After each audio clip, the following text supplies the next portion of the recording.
Even when I annoy myself, I still love me. Love Luna. Hi. Welcome to another episode of Self-Love Lessons with Luna. This is part 3 of a 3-part series on self-harm.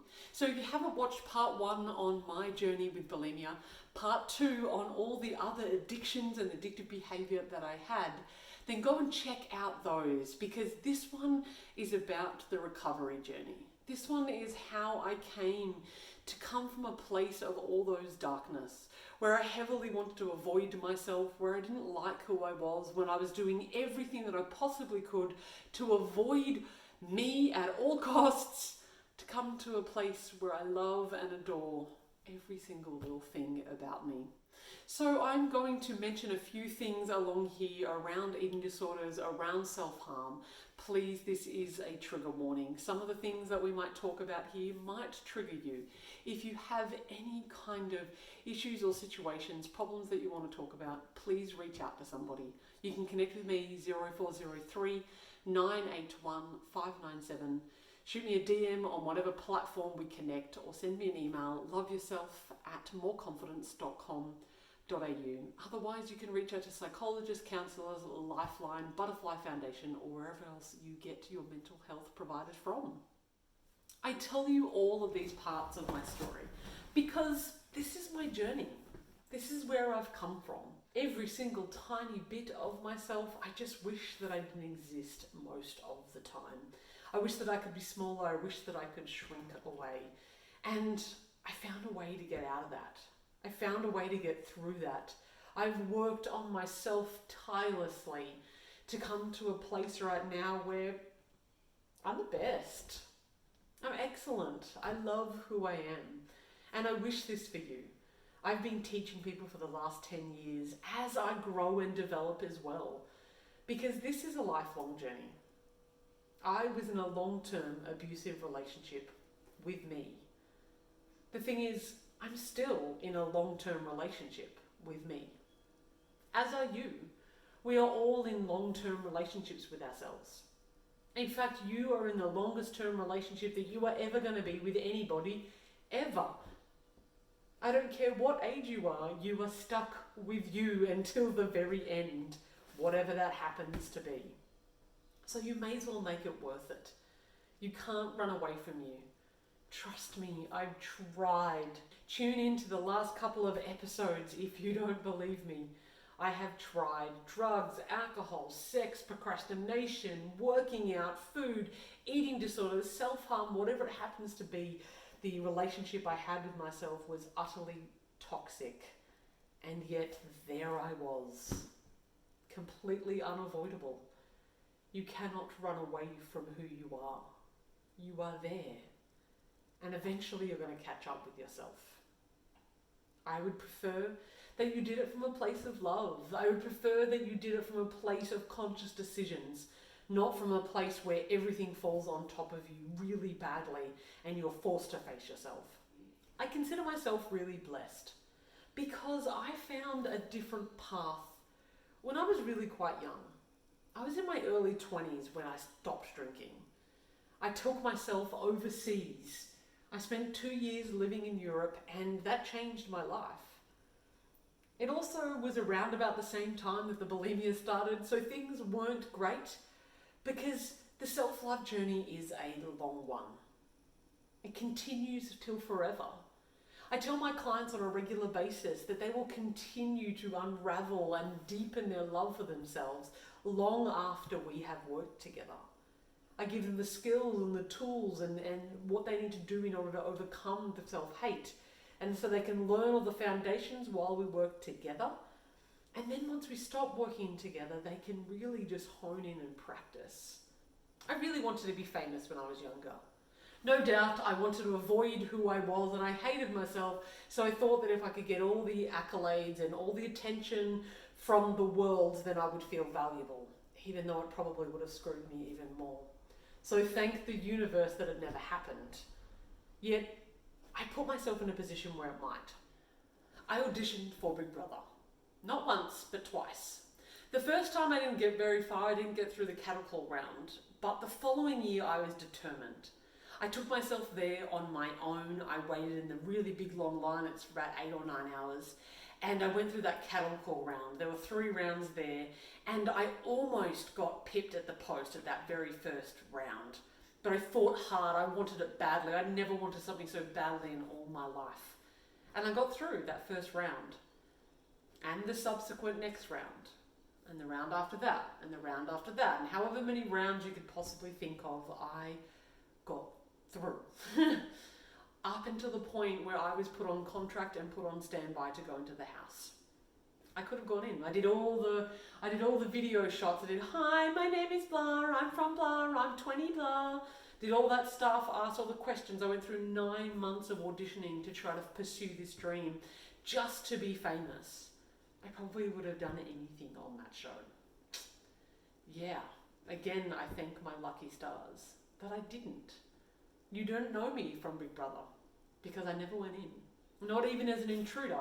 Not even when I had to stay in the country for 3 full months before I could leave. And leave I did. I went and lived in England for 2 years of my life. I travelled all of Europe and I stopped drinking and I found parts of myself that I never knew existed. I went and did something different. And when I finally returned back to Australia, I was pretty more comfortable with myself. Still didn't like who I was, but I was getting there. I was starting to unravel all of this. Eating disorder was still strong, but I was moving towards a better way to be. The reason I share that part of the story is because it's a journey of self-discovery, this one of self-love. You have to pay attention to you. You have to look after yourself. You have to go into the depths of yourself where you maybe have never discovered before. That's part of it. Who am I? What do I like? Do I like binge drinking? Is that something that's cool? Do I enjoy wine? Do I like olives? I don't know. Who am I? And maybe in your 20s that's more prevalent, but I think that so many of us don't actually ever spend the time to get to know who we are. And how can we ever fall in love with someone who we don't know when we're a relative stranger to ourselves? So the path of self-discovery had really begun upon there. When I came back to Melbourne, I enrolled and became a life coach. I studied something called NLP, Neuro-Linguistic Programming, and I really got involved in the personal development world, and I studied hard across many, many different modalities. Towards the end of this episode, I'm going to share with you some of the books, some of the people that I followed and follow now, my mentors, my guides, that kind of stuff, because without all the support from somebody else, I wouldn't be the person that I am today. Don't get me wrong, I've done the work, but I've sorted it out with other people. Other people have helped me to get to where I am. And it's the same that I do with my clients. My clients will often say to me, I couldn't do it without you. And maybe there's an element of truth in that. They do the work and I support them to do the work, and that's the most important thing.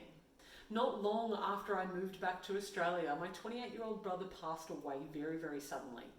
I was very young at the time. I was only a couple of years younger than him, and it devastated me. I had never knew existence without him, and it really cracked me, and it made me really have a look at what life was all about and what did I want to do with my life? How did I want to be? My brother doesn't have a life at all, and I hated myself. Did I really want that? It took me years. I was going to say to heal or to recover, but I think that's more of a transformation. I think what heartbreak does to us is transform who we are. It has the capacity for us to make a choice to make us bigger and brighter and more in love with life, or it has the capacity to destroy us.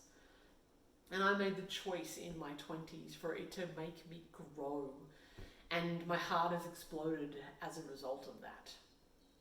So through my choices to become a coach, to study NLP, to get into personal development, to get my own coaches, my own therapists, I've done kinesiology, I've seen shamans, I've gone to mystery school, I have walked on fire with Tony Robbins, I have gone to countless courses, I worked through the life coaching school, I went to my Foundations of Coaching weekend about 45 times. I have put myself in the line of fire and read as many books as I possibly could on personal development. Back then, there wasn't many books around specifically on self-love. Even now, I don't think there's a lot. I'm actually writing one. So by the end of 2020, there is going to be a book, Love Yourself, Love Your Body, written by yours truly. So if you'd like to get on a pre-order list, send me through a text or an email, loveyourself@moreconfidence.com.au, 0403 981 597, and I will put you on the order to get a Love Yourself, Love Your Body book, which will have my journey, more importantly, the how to actually do this. So yes, I'm writing the book that was never available to me back then, but I collected a whole bunch of different information from many, many different sources, through spirituality, through personal development, through grief, through eating disorder resources. I collected a whole bunch of different resources and created my method, the way in which I help others and the way in which I've helped myself to be able to overcome this. The biggest thing that you can do for yourself is take time to get to know who you are. That's the first one. The second one is please have the courage to walk through your pain. On the other side of your pain is your happiness. You don't need to wallow in it, but you need to work through the pain. The more that you try to avoid the pain in your life, the further away from you that you get. Imagine the pain and the grief and all the bits that you don't like about yourself as a child inside of you, that you are denying each and every single time you say no thank you. Have the courage to face your pain. Work with somebody around that. Go see whatever modality. As I said, I've done kinesiology, I've done Reiki, I see a shaman, I have worked with coaches, I have worked with therapists, I have worked with counselors, I have gone to big woo-woo breathwork sessions, and I have sat there and done talk therapy, I've done body therapy, as many things that I use all of these to help myself and then to help the people that I love and adore and help them to be able to become the best version of themselves, the true version of themselves, so you can love yourself. The third thing that I suggest that you do is practice. Practice makes, you probably said perfect in your head. To me, practice makes progress. Perfection is a big, wild thing that keeps us stuck in trying to get it right all the time. But progress is just improving. This is a lifelong journey. I love myself, and I thought I loved myself 3 or 4 years ago, and now the decisions that I've made in the last 12 months have shown me how much more I love myself. My mum gave me an insight just yesterday and told me again how another level of self-acceptance and self-love for myself. It just keeps getting better and better because it's a lifelong relationship. And please know that this is a lifelong relationship with yourself, one that you're going to have to continue to work on for the rest of your life, because you're important and you matter. In the early days, some of the mentors did include Tony Robbins. I listened to all of his stuff. In terms of foundational gear for personal development and understanding your mind, the work of Tony Robbins, Anthony Robbins, is really good. It's foundational stuff and it's absolutely wonderful. Further on down the track, books like The Celestine Prophecy, which is a very spiritual thing and taught me that I could be more and bigger than just my body and who maybe I had a higher purpose. A very practical one by Dr. Spencer Johnson was Who Moved My Cheese? Very simple, very small book that just allows you to understand the concept of dealing with adversity in your life. Susan Jeffers did a book called Feel the Fear and Do It Anyway. You're gonna need this because courage is one of the number one things that you need in order to walk your path of self-love. My grandma was a beautiful source. You probably don't have access to her, but you certainly do via me. So you can watch and listen to any of my videos, any of my episodes of Self-Love Lessons with Luna. Follow me on all the social medias and I will help inject a daily boost of self-love into your life.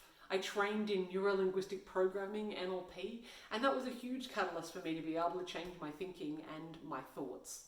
These days I follow people like Matt Kahn, I follow Brene Brown. These are beautiful. Matt Kahn's a spiritual teacher and Brene Brown is a shame and vulnerability expert. And she's on Netflix, so you can go check her out. She's very, very real. I love her. Please go check out Brene Brown's work. Matt Kahn is super spiritual, super next level, if that's your kind of jam. There's no way around it. You need to do the hours. You need to put in time. You're not just going to snap your fingers one day, make a decision, and everything's going to be great. You need to work on the relationship. And the sooner that you can understand that it is a relationship, the closer to yourself that you can get. The more you get to know yourself, the more intimacy you can have with yourself, and the happier that you'll be, and the more self-love that you can accomplish. Do the hours on your own, do it through books, do it through resources, attend courses, go to workshop, get one-on-one work if that's where you're at. Most importantly, do the work and pay attention to you. This is episode 18 of Self-Love Lessons with Luna. So there are 17 other episodes here where I teach you how to self-love. So make sure you go and check it out on the YouTube channel or on the podcast. New episodes are out every Friday, and as my gift to you, to my listeners and to my watchers, you get a free confidence assessment session with yours truly, Luna. So get in touch, you've got my details, I'll leave it there, and until next week, happy self-loving.